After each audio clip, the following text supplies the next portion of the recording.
The numerology is so layered that each number just unlocks so many different mysteries and points of interest that your consciousness and your mind can go off and tell a story, and ultimately to reveal something about you. Know thyself.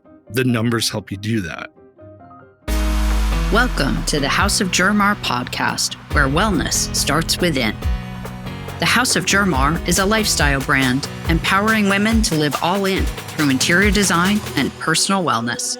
We are a destination for women ready to reimagine what is possible in their homes and lives and then create it. We are honored to have you join us on our mission to empower 1 million women to live all in.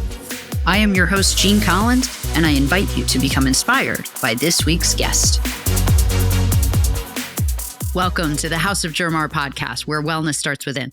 I'm your host, Jean Collins, and today we are talking to Remington Donovan. I am so excited to talk to him. He is a spiritual guru. He is a numbers expert, and he has 2 books out. He has a 3rd one coming out, and I am just so excited to talk to him about his background. He also has a podcast. He has a company called the Mystical Arts Mystery School. So he is just a wealth of information, and I had the pleasure of being on, let's call it a Zoom call of education about numerology as we started to enter the 9 year. And I got to listen to him, and I just found him so fascinating. So I reached out to ask him to be a guest to educate us about numerology and also talk about his new books, which is Angel Numbers, which is, I'm so excited. So Remington, welcome to the House of Jermar podcast. Jean, thank you very much. I love doing this. I love talking, especially about numbers and sharing. Thanks for getting a numerology.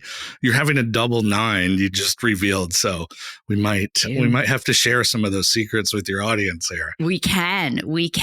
So before we talk about it being a 9 year, I'd love to share a little bit about you and your background and how did you, become the master of numbers, let's call you. Well, okay. First, just disclaimer. I have teachers that said I'm a master numerologist. So it's not a self-imposed title. And a lot of that was a lesson that if a teacher sort of declares that, you just humbly say, okay, yes. All right. So it's not like full of, SHIT, but I spell out swear words now. I was going to say, because you have little kids. Yeah, my wife just gave birth like 3 weeks ago. Congratulations. Which is a crazy story because I wound up delivering the baby. But yeah, well, I grew up in literally an ashram that was founded by Swami Satchidananda. And he was one of the big Indian gurus that came over in the 60s during the hippie movement. And he helped open the Woodstock concert, in New York. And he's always giving talks about peace. I really attribute Satchidananda for having yoga as we know it be as big as it is in the West. And they sort of established some of the first teachers trainings and things like that. And the ashram that I mostly grew up on started in New York City and was in Connecticut and then eventually relocated. So I mostly grew up in Connecticut on a ashram commune, but I grew up learning about all these different religions, spiritual stories. I had to teach yoga as a 7-year-old. So I learned all this, not just yogic philosophy, the message at that time was world peace. Hey, all religions are essentially saying the same thing. Truth is one, paths are many. I'm really sort of some of the first generation in this country just sort of born into that. And we had our own school. So I grew up literally meditating, listening to mantras, learning, being around, a teacher at that level, learning. It's not just like the pose, it's his entire lifestyle.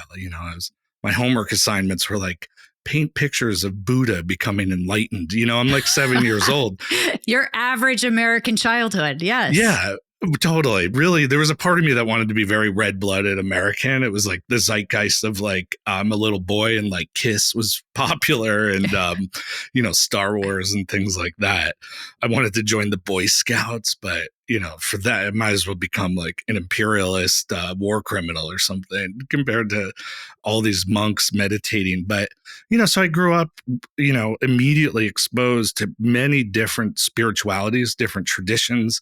I had to meet from Catholic monks to rabbis to clerics to Shinto priests, like the list goes on. So I feel that my interest in this is actually very natural. Like I still believe I chose that incarnation. But then as a teenager, I started to just find my own way with things that would be considered more, quote, Western. And that sort of started me down a road of exploring, ancient European traditions, witchcraft, the pagan roots. And then that eventually led me to mystical Kabbalah, hermetic mysticism.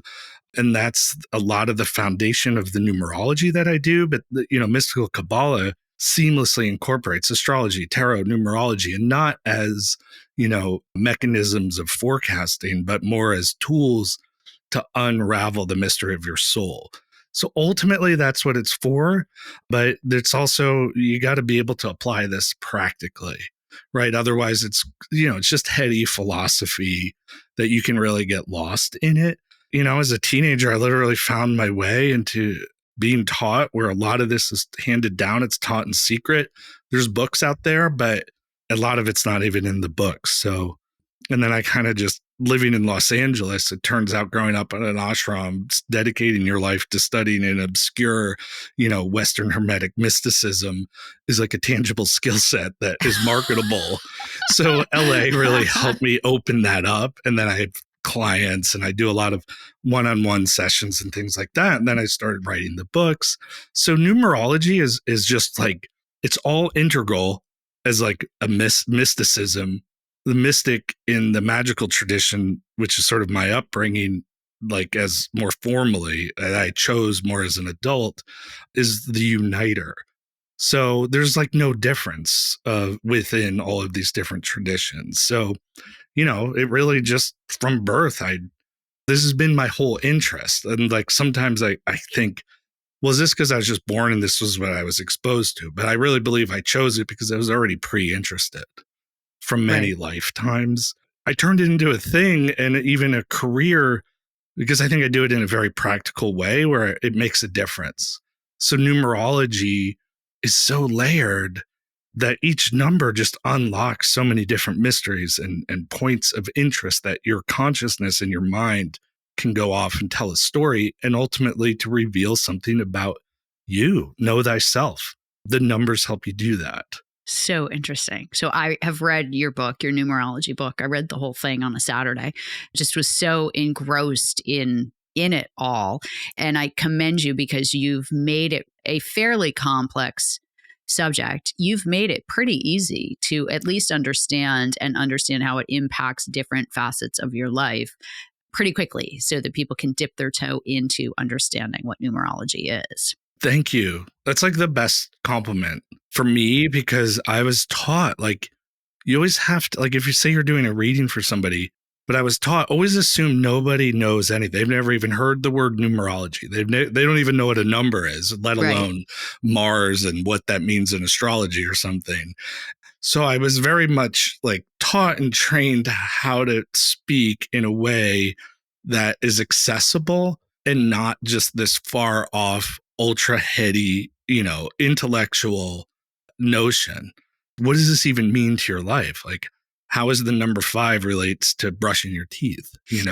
Something like that. It's a destructive, forceful number, right? You could use that for vengeance and anger, but you're like, you're cleaning your teeth. It's the same thing. It's a scouring pad or a sword. I know a lot of like literature degree people and writers more in the literature vein, not like teaching.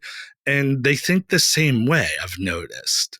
Because mystical Kabbalah, you're just literally connecting all these dots. And it's like what we were talking about, and I thought we were recording, how numerology helps you. Like your job is to create a story around it. And what does that story mean for you? Yeah. So let's explain one thing for people. So your book starts off with your birthday. And from that, you end up being able to form a chart about different numbers related to your birthday. Exactly. So just at a high level, because this podcast will come out before your second book. So I want people to go buy your first book and then they can buy your third book when it comes out later. But so just to back up, so explain to us the let's say, the symbolism of your birthday and how the dates of your birthday and when you were born can translate to a numerology chart. Yeah. So first, let me state that it comes with a little caveat of the sort of viewpoint that your soul chose that birthday. Mm-hmm. Right. Somebody's listening. They're going to be like, well, numerology, numbers are just a construct imposed by the patriarchy and, whatever. Now we go by the, Gregorian calendar that we use. But there's also no coincidence in numerology. That's like the first, there's no coincidence and there's no rules. And I'll explain that later. But as far as your birthday, you get like a chart similar. Most people are familiar. They have an astrology chart or whatever. I'm a Scorpio, and then I have a rising sign and things like that. So based on that, really simply, you have like the day you're born is your soul number. What day of the month are you born on? I'm born on the 10th. Okay, so you're a 10. 10 is a number, 10s and 11s, we keep them that way. I'm born on the 28th, so that you add that up, I'm a 10. But that's your soul, and that's sort of the essence of what you're trying to come into in this incarnation, right? So you're like, okay, there's just 5 numbers. The month you're born is called the karma, and that's just what you need to work on. Right. So it's not like, this heavy, the karma's a biatch and then you die kind of mentality. It's just like, hey, this is where you might need to address some more energy. And then you have the year that you're born, the 2 digits, that becomes your gift, which is sort of just your divine talents. It's your reminder, hey, use that. Then you have your experience number, which is the 4 digits. So everybody born in the same year has a similar frequency. Right. And those are lessons. And then you have your life path number, which a lot of people are familiar because you add up your entire birthday, and don't forget to add up the 4-digit year. Right. So if you're born in 1990, make sure you add all that up. But all of those, your gift is your talent. The experience is like what you have brought to the table. You might be really good at it, but you might be really good at the negative side. And I'll explain that. And then your life path is literally, here's the path and the direction you go. So your soul number really, to me, says a lot because it's like your internal, it's like your sweet spot. Like you're doing what you should be doing.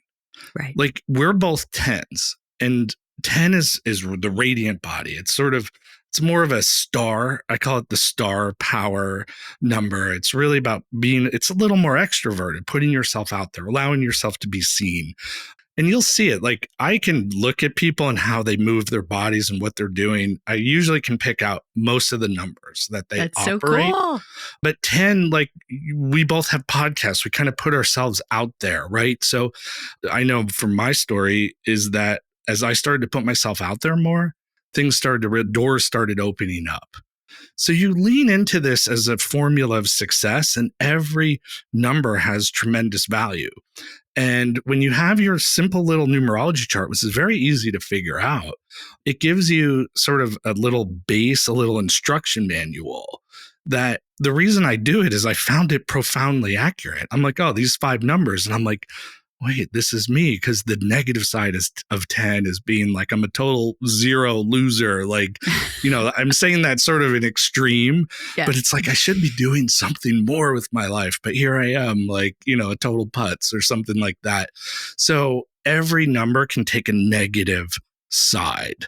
Right. So where 10 should be confidence through a real place of real humility, that becomes tremendous confidence.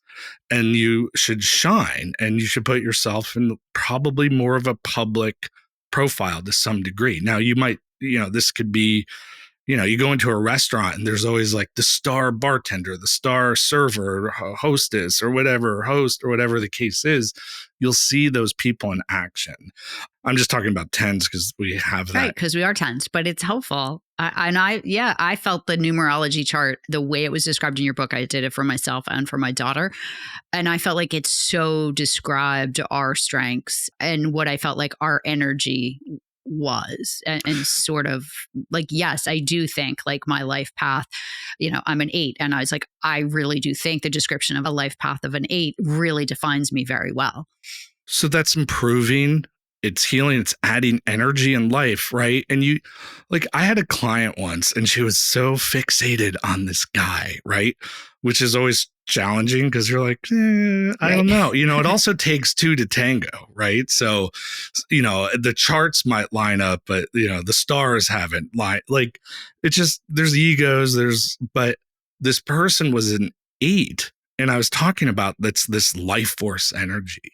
She was like, what? I don't understand. This person makes horror movies about like death, right? And I'm like, but that's exactly 8. You got life force. The other trajectory is it a death force? But also it takes a lot of energy to create film, regardless of what it's about. Like, she just didn't get it. But my intention too with this book and my other book coming out, which is just angel numbers, hey, are you seeing 28 or 92 or 333? What does it mean? Is to give like a springboard for your consciousness. So it's like, here's some clues, but this isn't like a set in stone spreadsheet of like unfixed, unmutable laws of the universe. Here's some general concepts, and you're going to be able to take it to another level. But I'm so glad it resonated with you, because that's like why I do it. Like, this is literally my living. Every time I do a reading, I'm always like, I still have a sense of wonder. Yeah. Like, wow. Oh my God. Yeah. I nailed it. But like, that's where the other tool is, that the practice itself is a meditation. It's a yoga, and the practice opens up your consciousness where you come to those answers. That's the real kind of point, is as you practice it more, you just start becoming a numerologist and everything, not just like obsessively tracking numbers like a madman, like, or a madwoman, like I'm seeing 25. There's like that Jim Carrey movie 23. Yep. I don't know if you ever saw that, but it's always like it's usually a madman, just like losing their mind. That's not what it is. It's more, you just start connecting. It's about synchronicity. Like, I was talking to it was a year or two ago, our mutual friend. They kept seeing like it was 777. I said, well, that's usually an opportunity for some sort of upgrade. And then all of a sudden you start talking about it. You do notice it more, but then something opens up, right? And she got like a big job, like a big offer on something. Right. I was like, that's 777. There it is. Yeah. I see ones a lot. Oh, I love one. One is in numerology charts is more rare. Yeah. But if you're an 8, like, I could already tell that. Like, I could see your 10, where you have a quality, a glamour about you. You present well, big energy, and then 8 just adds more fuel to that. But it's like, at the end of the day, just the little bit that I know about you, even perusing your website and things like that, is you're trying to improve, you're healing. Yeah, sure. It's a journey. Healing doesn't have to be through medical, or I'm a Reiki master, or whatever the case is. It improves and energizes and makes something more vital. And do you have any 6s? I don't think so. Hold on. 6 is like order and harmony. I don't think I'm going to have any 6s. My daughter does. So hold on. And then we're going to switch, because then I want you to talk about the 9 year. Yeah. All right. Oh, but great story is my father-in-law, who's a great guy. I mean, he's like, he's got like the Boston-y accent. He's from that part of the country, kind of big energy. And he told me recently, when I was finishing up the edits of my book, the current book that I just sent off to my publisher, he's like, Remington, I'm seeing 333 constantly, which is sort of a number that's coming up because there's still work to do. It's kind of like unresolved issues. Yeah. And I let him read my chapter in the book, and he was floored. He was like, this is exactly what I'm going through.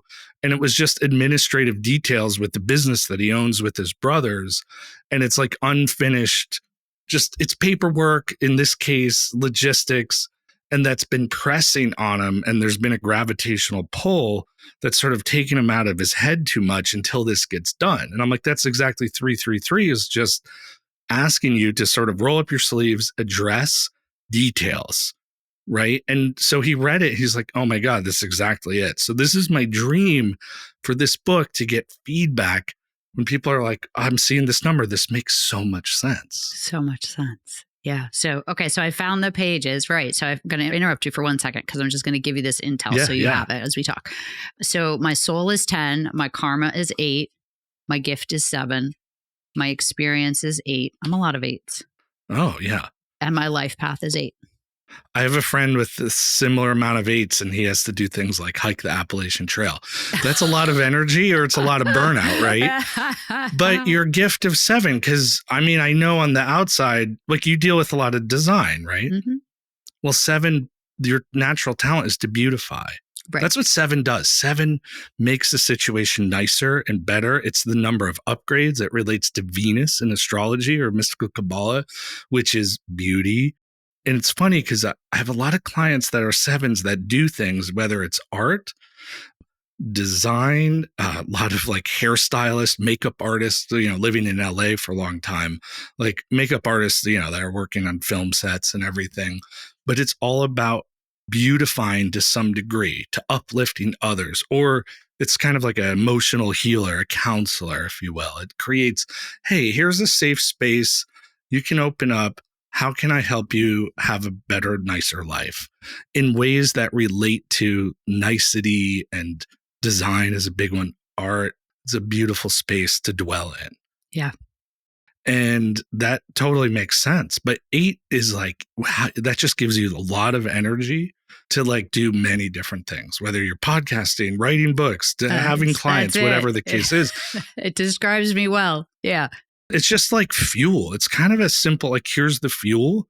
And if you lean that into sort of healing, you're here to just make things better for others in all of these different, but the way is to be a little bit more of a star with it. Right. That's your soul. Which is fascinating. I don't want to interrupt you, but which is fascinating because personally, I'm expanding my brand, expanding my business, really trying to figure out where to focus more of my energy on. And I found it really helpful to read all of that because I feel very drawn to this mission to want to empower women and to empower women to become designers of their own lives. And that mission feels much larger to me than just interior design. Interior design feels like a tiny little part, where the mission with the podcast and speaking and books is so much broader. And as I was reading my chart and the characteristics of me according to the chart, I was like, that's why it feels so aligned. And that's why it feels like the right place for me. And I really feel very drawn to that when I was reading it. And I just found it was really interesting because it explained a lot, because this is not what I used to do. I used to be in corporate America. So it just explained a lot about the things I feel drawn towards right now at this stage of my life. That's so wonderful to hear. The best thing I ever hear is when it either confirms like a big life switch, or people lean into something different. But yeah, I mean, but even like corporate America, especially if it related to finance, but 8 wants to build, it wants to expand. I actually had a client once where they had all these 8s. And the thing is, 8 doesn't mean you're going to be a healer, or you're going to work in finance. But it opened up the message in my consciousness that I knew that this particular person wanted to lean into a career bigger in finance, literally banking and things like that. And the guy, just like this total, like on the surface, square seeming guy, he just started like kind of tearing up a little bit. And he's like, that's actually what I want to do. Yeah. But again, it's a go big number. So you need to be doing things you're like where you keep growing, but you have this gift of 7 that wants to also help others. So now you want to help others like grow and come into their own and come into their own power in a bigger level. That's all big power energy. All those 8s and a 10, that has to go. That has to go big. It's not even going home. It describes me very well. So I appreciate that. So let's talk about 9s, because we're in the year of a 9.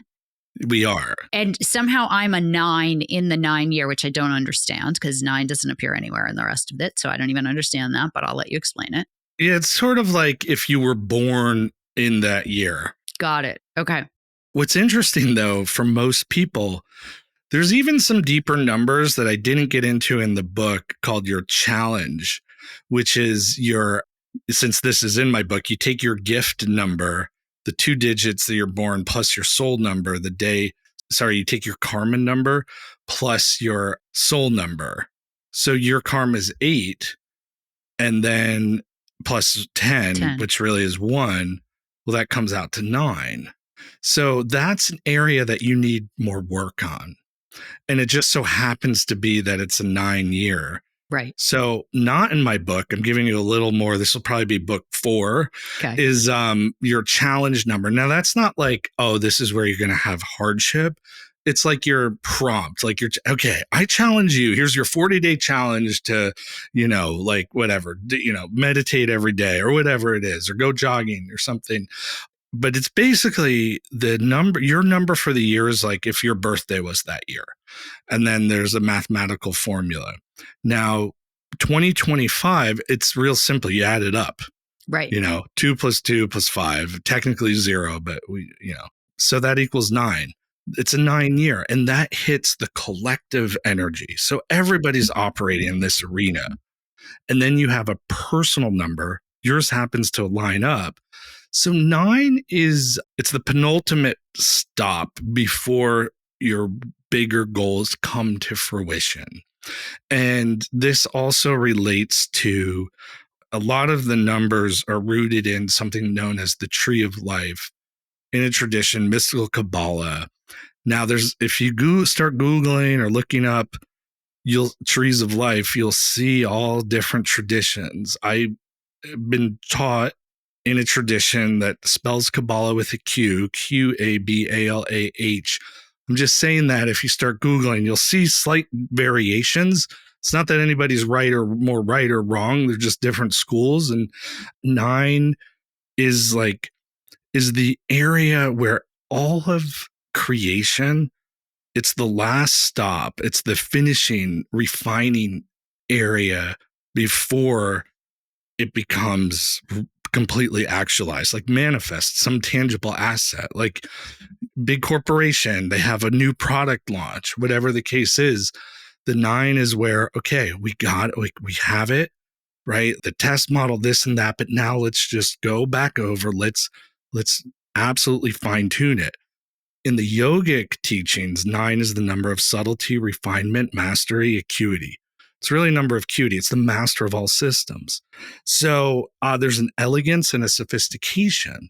So if you approach, like in this 9-year, it's very wide. It's like just maneuvering very sagaciously. Like you have to apply a deeper, greater, more sensitive awareness. You can't just like brute. 8 is going to be more, I want to say brute force, but 8's just like, there's no off switch. Yeah, it's just like, let's just go through. I got this. I got all the energy in the world. I can run a 100-mile marathon. But 9 is going to ballerina it. It's more layered. And I kind of joke, but I'm already seeing it this year. Like the 9 is so sensitive, right? It's deep psychic ability. And it's an awareness. It's like, hearing, a pin drop, your neighbor's house, a half mile down the road. I live in Vermont, so it's a little more rural. But some people allow that. Sensitivity is a great strength. And people misconstrued that as becoming overwhelmed, right? Like a spiritual germaphobe, like, oh my God, everything, you're imploding and you become more brittle and fragile. So that's why it's important to just be delicate and wise. And what are the last things that you need to do in order to have the big goal come about? And it's a message to be more delicate. Again, I'm probably being super redundant.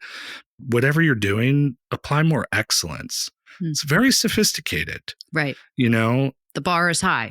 The bar is high. The bar is high because like through the 8 energy, if you take that, you learn the power and then you got so good at it, you get to become a master at it. So you're not applying the same amount of energy. It becomes almost effortless. And 9 is an effortless energy.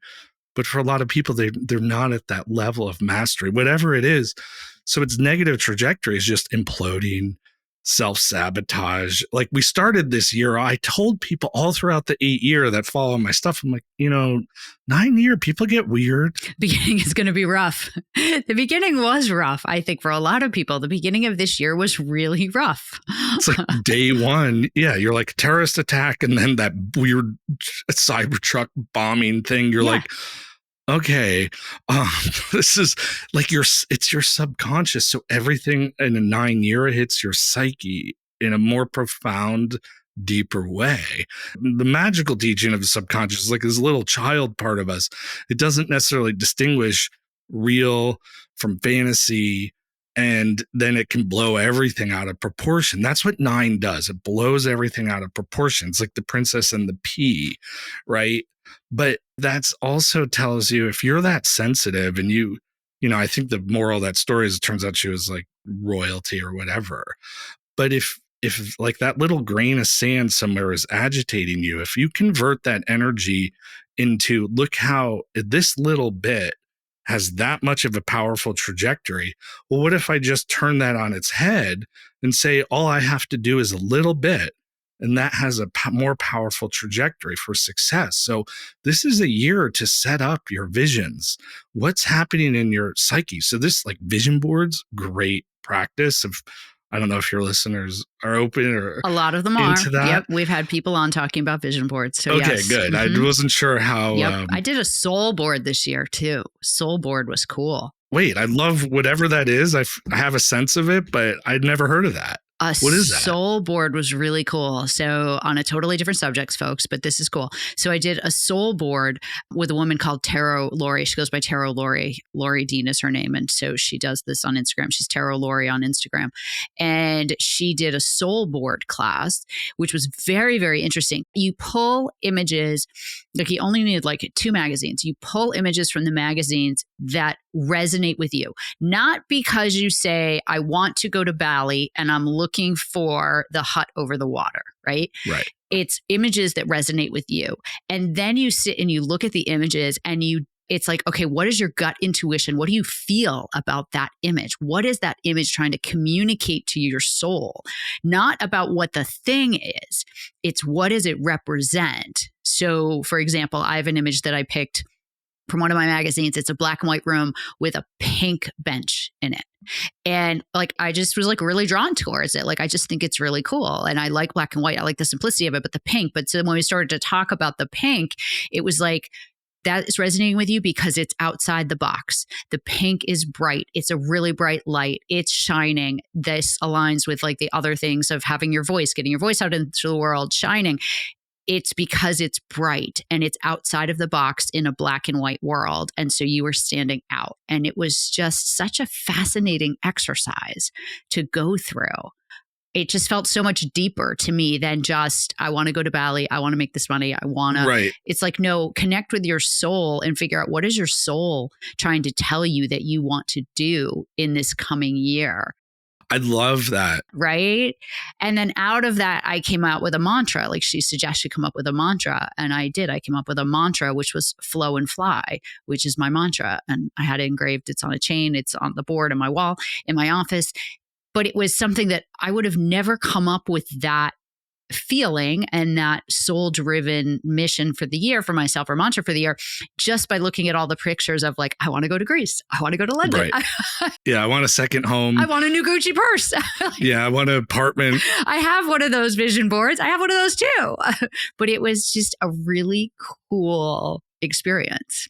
Well, that's sort of the numerology in a sense, because as granular as you could get, it is also these broad spectrum energies and that are meant to resonate and hit with, ultimately it's your soul's purpose, which Right. isn't stuff. Like the stuff comes and it's really important. I mean, that's been a lot of my personal journey, is getting a lot better with money and things like that. Yeah. You grow up in an ashram where, people are literally taking monastic vows, like they're taking vows of poverty. So I'm conditioned to think, well, this is just the material world and blah, blah, blah. And it just took me a while to kind of get my act together. And I feel like that left a negative imprint. You know, I mean, sure, it'd be nice. Like, I live in an ashram, saunter around, eat mangoes. You know what I mean? Like, but that still requires money and earth and growing that. So there's a disconnect. And when you're a child, this is a great year for something like that because 9 is all about your deeper psyche. It's the hidden realms, right? It's the number that's more mysterious, which can be befuddlement, but it's meant to be about going deeper into what maybe, like you said, what does that pink chair in a black and white room really mean? And I can tell you, I'm actually working on a course that I'm going to release this year on color magic, which ties into numerology, which will tie into angel magic, which will tie into astrology as well. And so what is pink, or what's the black and white? So that those colors right there, I mean, pink, you could loosely attribute that maybe to 5, or you can combine red and white. And so there's a hidden numerology of that of 6, which is about order as well. But anyhow, that's in the works. So I'm going to be releasing that this year because numerology ties into the color. But like you said, the soul, this is a good 9 because everything has another layered meaning. And of course, you could be that other crazy person where everything's a sign, and everything is a sign. Like at 9 is a reminder that everything is actually connected. Right. Right. So that's why I'm like having all these tech glitches. There's a bunch of things around me that broke that were all sort of like just glitchy things, like the door handle. And I'm like, okay, it's an old door handle. I get it. But why did that, like all the timing of now I'm like, okay, I gotta go to the hardware store, figure out how to be the handyman because it's like, it's Vermont. You're on your own here. The handyman that you're not. Yes. I'm learning. You're learning. And it's a 9 year. The 9 energy again is the master of all systems. So this is an opportunity for me to apply the 9 energy and say, all right, how do I just install the new door handle and lock? That one's not too hard, but like these you delivered a baby this year. So. Oh yeah. I didn't even get into that. That was 9. I totally, we were all set up for a home birth. Yeah. And my wife wakes me up like, early morning. It's almost 3 a.m. She's like, I'm having some contractions, but I'm going to probably just lie down. I probably could even sleep a little more. And I was like, okay, I'm going to stay up. I'm making coffee. And then she asked me for some water. I'm downstairs. This is 30 minutes later after she woke me up. All of a sudden, the breathing, everything, I could hear her. And I'm like messaging the midwife who's like 15 minutes away literally. And I'm like, this is seeming more significant now. She's like, yeah, I can come by. But, Gina, my wife, I don't want to invade her space. We figured out this is probably it, but it's probably going to be later, like late morning, early afternoon type of thing.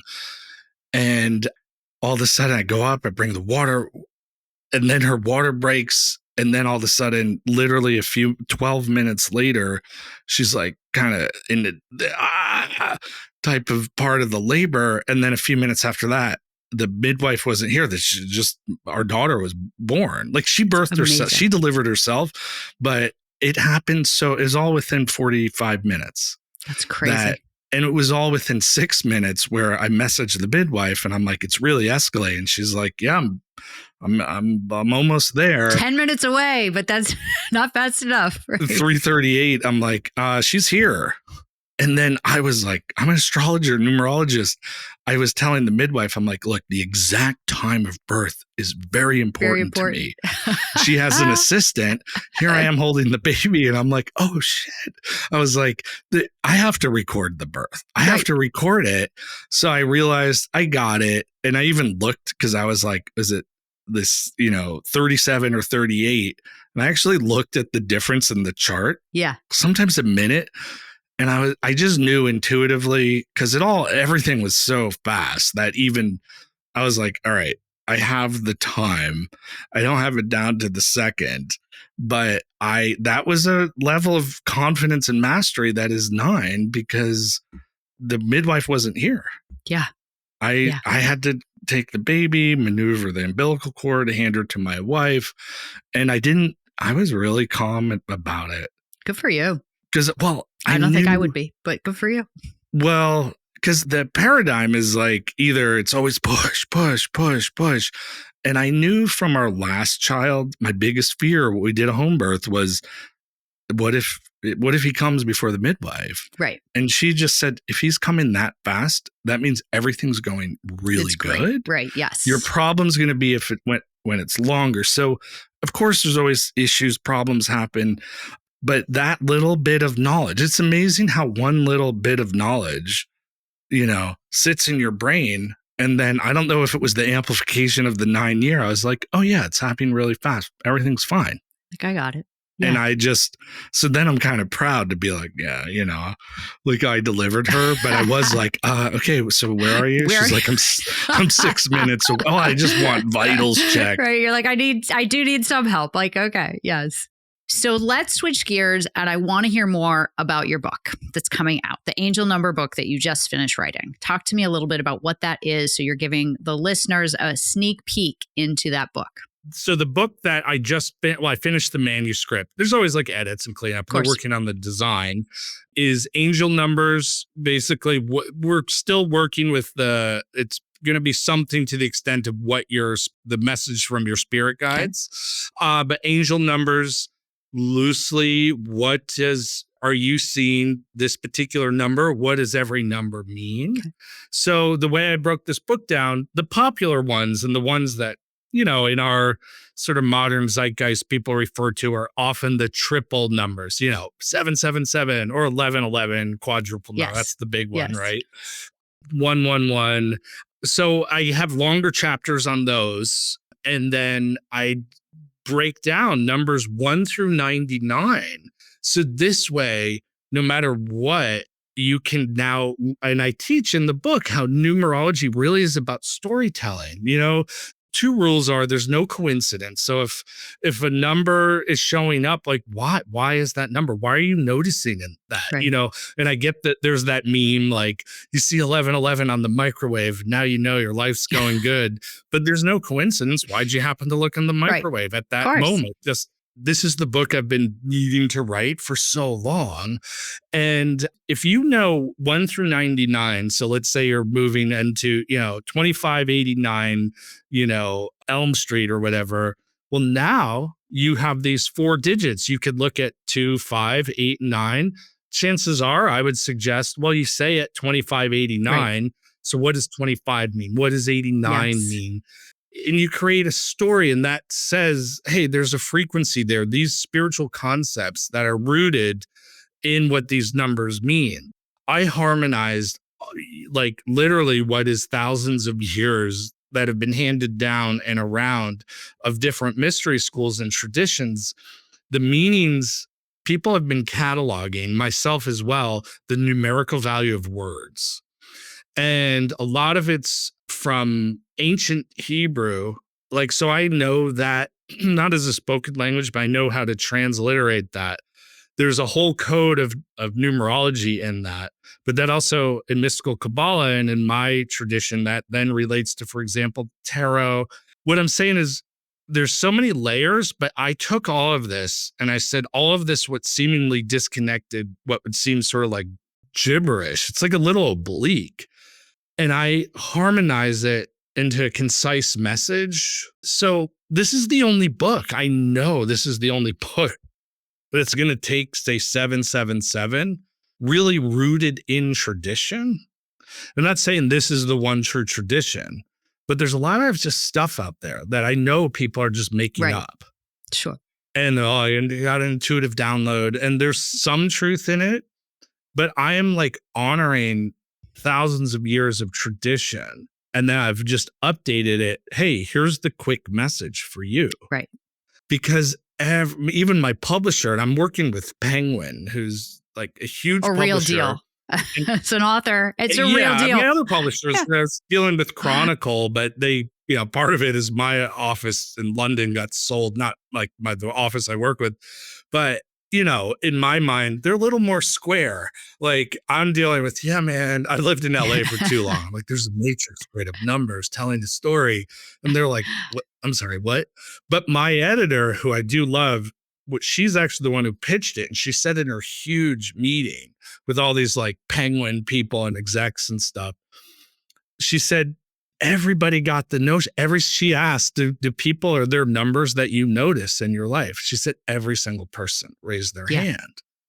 So even the most sort of square, staunchly rigid, there is no mystery to the universe, they get it. So this just feels like my soul's mission is to be like, finally, I need to answer these questions, because people be like, I looked online.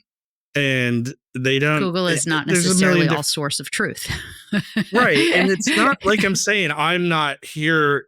I just know I have a mission and I'm coming. This is rooted in tradition. This is rooted in thousands of years of mystical Kabbalah tradition, but it's not, I didn't want, like, no one would know that. Right. Like, I'm going to write the book behind the book, probably just for my students. That's cool. You look up a number and it's like the Asiya of the world of formation, which is Yetzirah. I'm like, what the heck does that mean to any? It's meaningless. Right. But I know that that's a spiritual realm. The world of formation is the ideas. It's the Yetzirah. So I'm like, well, this is sort of like creating something almost out of nothing, that your thoughts, right? I actually, off the top of my head, I don't remember which number that was, but so I'm able to encapsulate that. And like you said in the beginning, I think here's your clear, practical message. Right. Like, what does this mean in your life? And 333, which is a powerful number of unresolved issues that my joke is what's coming back to haunt you, but really is like, you need to, you're about to have success, but there's more work to do. And you have to pay attention to these details. Right. And like I said, my father-in-law, who has this big thing that he needs to resolve with a family business, not any ill will. It's just, this needs to be squared away. This is how a lot of second generational wealth and opportunities get lost, because nobody did the legwork of inheritance and you know what I mean? So like, that's what's been really on his mind. It just was exactly it. But I just want people, when they're seeing a number, I want them to be able to open this book fast. And it's like reading a fortune cookie. I love it. Oh, that's what it means. Oh, yeah. That's so true. Oh, I can't wait. Now we're thinking that's coming out in the late fall, like November-ish.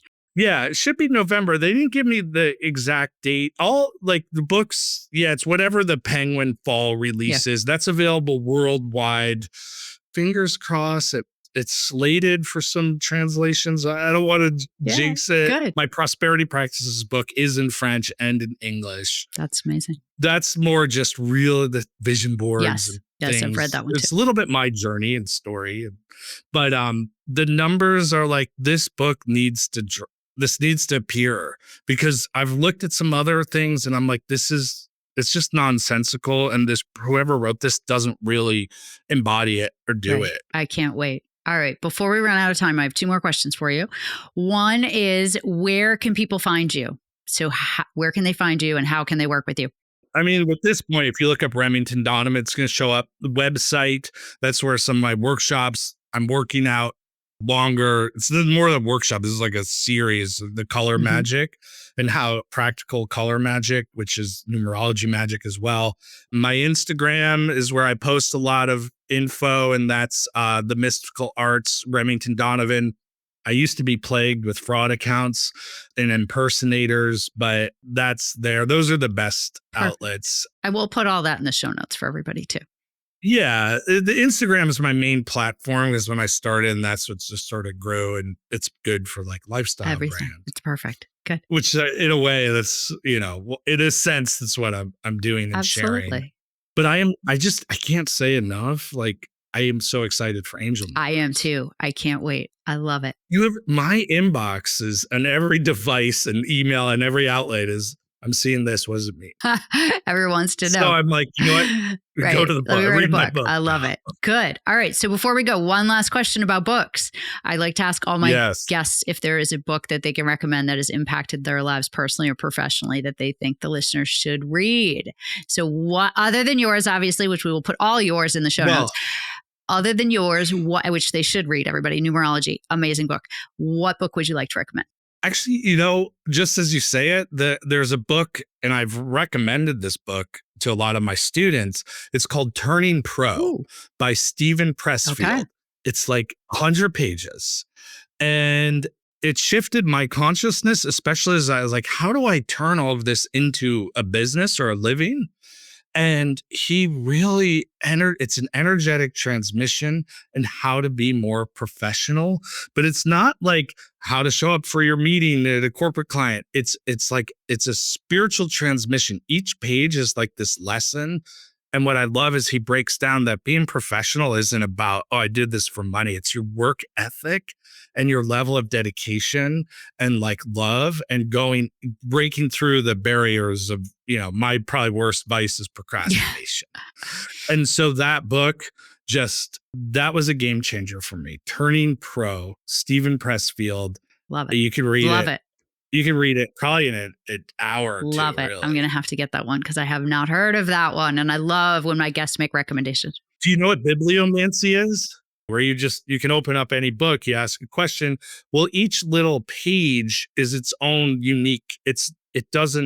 You'll see. But that book was biggest game changer for me, or one of them. I love it. Thank you so much. So Remington, I've taken so much of your time. I could talk to you for hours.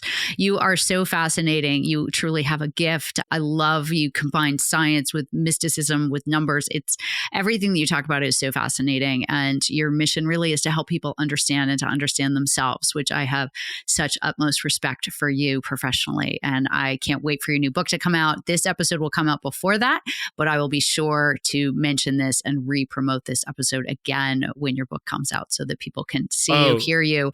And in the meantime, everybody go buy his first book, Numerology, or the second one too as well, which is prosperity something. Practices. Thank you. Prosperity practices. I have it sitting here on my desk, but I can't see it. There it is. Yes. Awesome. Thank you so much. And it's in French if you're in France. You go.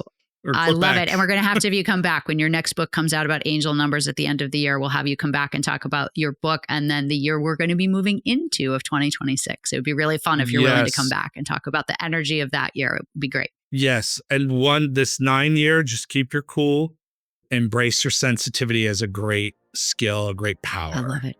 So thanks so much, Jean. I can't wait to come back. This was so fun. We're going to absolutely get it on the calendar. So thank you so much. Have a great day and we'll stay connected for sure. Thank you for joining us for another episode of the House of Jermar podcast, where wellness starts within. We appreciate you being a part of our community and hope you felt inspired and motivated by our guest. If you enjoyed this episode, please write us a review and share it with friends. Building our reach on YouTube and Apple Podcasts will help us get closer to our mission to empower 1 million women to live all in. You can also follow us on Instagram at House of Jermar and sign up to be a part of our monthly inspiration newsletter through our website, houseofjermar.com. If you or someone you know would be a good guest on the show, please reach out to us at podcast@houseofjermar.com. This has been a House of Jermar production with your host, Jean Collins. Thank you for joining our house.